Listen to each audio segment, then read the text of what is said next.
If you're having trouble nailing those in-between yardages with your wedges, then stick around, because this one tip that I'm going to share with you in this video is going to change your short game for the better.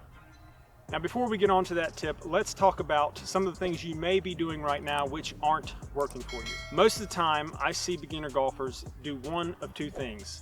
Either they try to slow down their downswing as they're coming through to take some heat off the ball so that it doesn't go as far, or they try to judge the distance and maybe only go a half backswing or 3/4 of a backswing.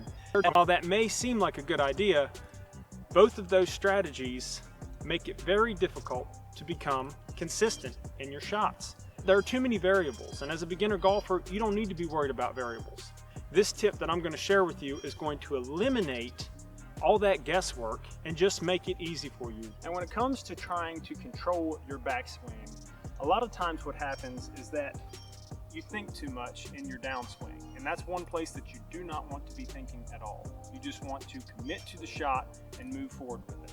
And many amateurs, when they're trying to control those distances with their wedges, they start to take that backswing and then they slow it down and they end up duffing it, or they scull it and it goes ripping across the fairway, not what they had intended. Another thing that I've seen is when you try to come back and slow your downswing, your brain says, oh, you're not going to hit it hard enough, you're not going to hit it fast enough, so you try to come through and push, and that ends up putting too much on the ball or pulling the ball one way or the other, and you don't want to do that.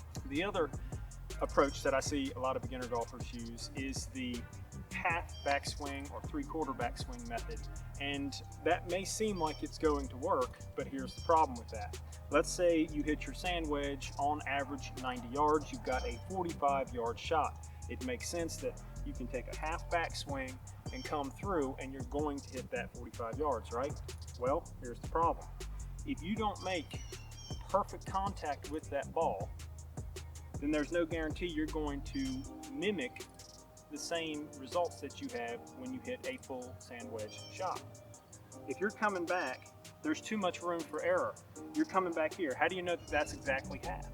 What if this is half?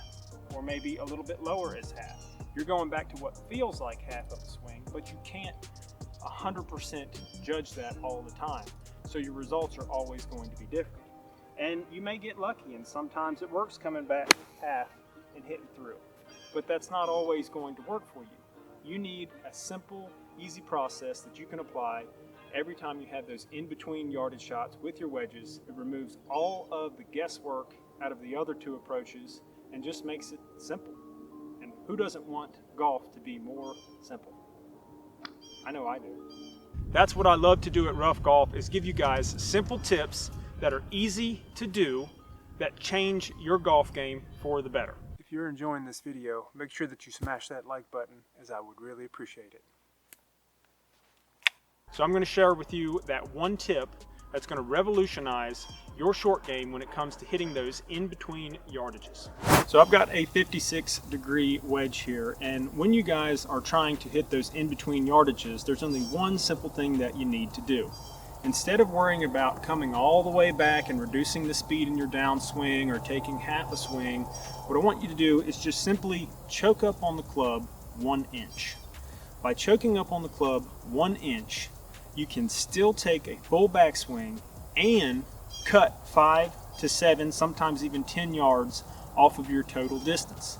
This is a foolproof way to make sure that you can maintain consistency in your wedge play versus trying to guess at how far you should take it back or how much you should slow it down when you're coming through the ball. Every inch that you go when you're coming down the club, you're going to take off 5 to 7 yards. Sometimes it's a little bit more if you're a stronger hitter, maybe a little bit less if you're a weaker hitter. That's a good basic amount that you can remember, easy to remember, when you choke down on your club. So the next time you are faced with an in-between yards and you can't exactly get away with a full swing, don't worry about reducing the downswing or having to guess at what point you should stop in your backswing and come through. Just choke down on the club.